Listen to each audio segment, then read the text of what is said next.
बिस्मिल्लाहिर्रहमानिर्रहीम। अस्सलाम वालेकुम दोस्तों, उम्मीद करती हूँ कि आप सब खैरियत से होंगे। हज़रत आदम अलैहिस्सलाम को जब जन्नत से रोंदा गया, जन्नत से निकाला गया, ज़मीन पर उतारा गया, तो लिखा ये है कि आदम अलैहिस्सलाम जो वहाँ से चले तो उन्होंने वहाँ से वो हज्ज सोद को उठा लिया। हज्ज सोद को बतौर मूड़ा यानी बैठने के लिए एक सीट के तौर पर ये हज्ज सोद को बगल में ले लिया और ज़मीन पर उतार दिए गए। और दूसरी रवायत में आता है कि जिस रात में हज़रत आदम अलैहिस्सलाम को आसमान से ज़मीन पर उतारा गया, तो इस रात में आदम अलैहिस्सलाम बड़े वहशी महसूस कर रहे थे, बड़े मायूस, और पूरी इस दुनिया के आम में अकेली रात को बैठे हैं और बड़ी एक मायूसी और वहशत तारी है। इस रात में अल्लाह तबारक तआला ने जन्नत के दो जो हीरे यानी एक हज्ज सोद और दूसरा मकाम इब्राहिमी, ये दो पत्थर अल्लाह तबारक ताला ने इस रात में हज़रत आदम अलैहिस्सलाम के साथ उतार दिए। जब सुबह की रोशनी फैली तो आदम अलैहिस्सलाम ने अपने पास ये दोनों पत्थर पड़े देखे, पहचान गए कि ये तो जन्नत के मेरे साथी हैं। जन्नत के जवाहरात में से आपने दोनों को लिए कर सीने से लगाया और बगल से लगा लिया। इससे तसल्ली हासिल करने लगे कि ये वो जन्नत का एक सामान मेरे साथ आ गया है। इस तरह से अल्लाह ने इन दोनों पत्थरों को ज़मीन पर उतारा। और अजीब बात है, एक हदीस में आता है, आदम अलैहिस्सलाम जो हज्ज सोद लेकर आए थे, असल में हज्ज सोद एक फ़रिश्ता था। जब आदम अलैहिस्सलाम को जन्नत में अल्लाह तबारक ताला ने आबाद किया, एक फ़रिश्ते की निगरानी लगा दी थी कि आदम अलैहिस्सलाम की निगरानी करे, वो इनके तमाम कामों को देखे। लेकिन जो एक दरख्त है, इस दरख्त के खाने से इनको मना किया, तो तुम इसकी निगरानी करते रहना, कहीं आदम अलैहिस्सलाम इस दरख्त का फल ना खाएं। चुनांचे ये फ़रिश्ता जो है वो आदम अलैहिस्सलाम की निगरानी कर रहा था, तो आदम अलैहिस्सलाम भी मुहतात रहे और जन्नत के अंदर वक्त गुजारते रहे।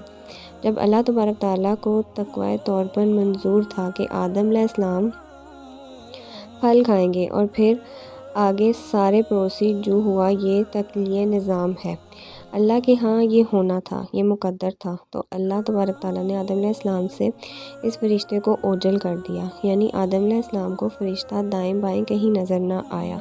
तो जब ये आदम अलैहिस्सलाम को फल खाने का मौका आया तो उन्होंने आगे बढ़कर इस फल को खा लिया। जैसे ही फल खाया तो अल्लाह तबारक ताला के हाँ हाजिर हुए कि एक ख़ास किस्म का गज़बनाक अज़ाब हुआ। ये मैंने तुम्हें फल खाने से मना किया था, तो क्यों खाया? तो इस हलियत और दबदबे के आलम में अल्लाह तबारक ताला ने इस फ़रिश्ते की तरफ देखा। जब इस गुस्से की आलम में इस फ़रिश्ते को दिखाते हैं तो फ़रिश्ता खौफ से पत्थर बन जाता है और वो हज्ज सोद की शक्ल के अंदर कायम हो गया, और जिसको हज़रत आदम अलैहिस्सलाम ज़मीन पर ले आए। इसकी ताकीद एक दूसरी हदीस में यूँ होती है कि नबी पाक सल्लल्लाहु अलैहि वसल्लम फरमाते हैं कि कल रोज़ा क़यामत में जब हज्ज सोद मैदान हशर में आएंगे तो इनके दो कान होंगे, इनकी दो आँखें होंगी, इनकी ज़ुबान होगी, बाकायदा हाथ होंगे, गोया के पूरे हाथ पैर के साथ ही मैदान हशर के अंदर पहुँचेंगे। और साथ ही नबी पाक सल्लल्लाहु अलैहि वसल्लम ने फरमाया, क्योंकि हज्ज सोद असल में एक फ़रिश्ते थे, वहाँ अल्लाह तबारक ताला दोबारा इसको असली शक्ल के साथ ज़ाहिर करेंगे और वहाँ पहुंचकर फिर दुनिया के अंदर इनको बोसा करने वाले जो लोग हैं इनके हक़ में गवाही देंगे।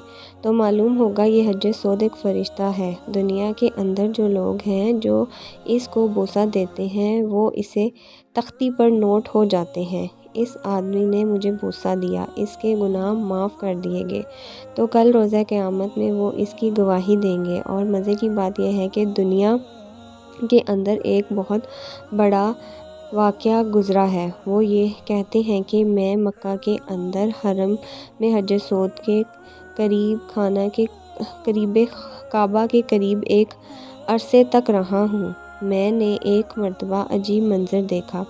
ये हज्ज सोद वहाँ से निकले हज, और इसके दो हाथ थे, पैर थे, इसके कान, और पूरी एक इंसानी शक्ल में निकले।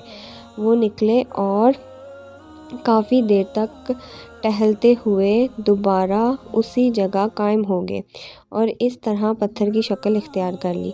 इस रिवायत से ताक़ीद हुई कि जो اسے بہت بڑے محسد نے یہ منظر دیکھا تو معلوم ہوا، حدیث میں آتا ہے کہ حج سود کو کوئی حج یا عمرہ کرنے والا بوسہ دیتا ہے تو حقیقت میں وہ اللہ سے مصافحت کرتا ہے، اللہ سے سلام کرتا ہے، تو سلام کرنے کے نتیجے میں اللہ تبارک تعالیٰ اس کے سارے گناہوں کو معاف کر دیتے ہیں، جیسے خود دو ایمان والے جب آپس میں ایک دوسرے سے مصافحت کرتے ہیں۔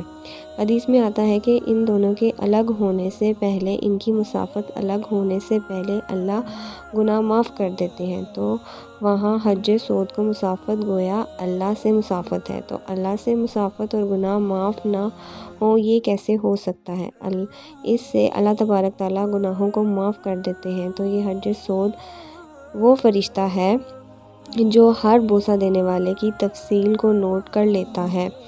تو اللہ سے دعا ہے کہ اللہ تبارک تعالیٰ ہمیں حج سود کا سلام اور اس کا بوسہ لینے کی سعادت نصیب فرمائے، آمین۔ لیکن اس میں شریعت کا مسئلہ لکھا ہے کہ اس کے لیے آپ کسی دوسرے کو تکلیف دے کر اس کا بوسہ نہ لیں۔ تکلیف دے کر بوسہ لیں گے تو ظاہر ہے کہ بوسہ لینا ایک مصافحت عمل ہے، لیکن تکلیف دینا حرام ہے۔ حرام کام کرنے کے لیے ایک مصاحب حاصل کریں گے، اللہ تبارک تعالیٰ کے آگے اس کی کوئی قیمت نہیں۔ اگر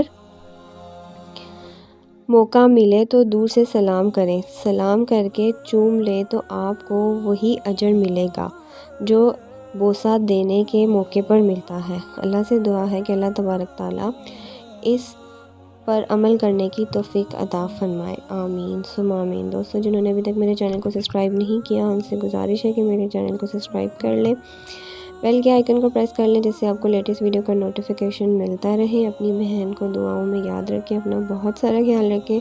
انشاءاللہ ملتی ہوں آپ سے نیکسٹ ویڈیو میں۔ اللہ حافظ، جزاک اللہ فی امان اللہ۔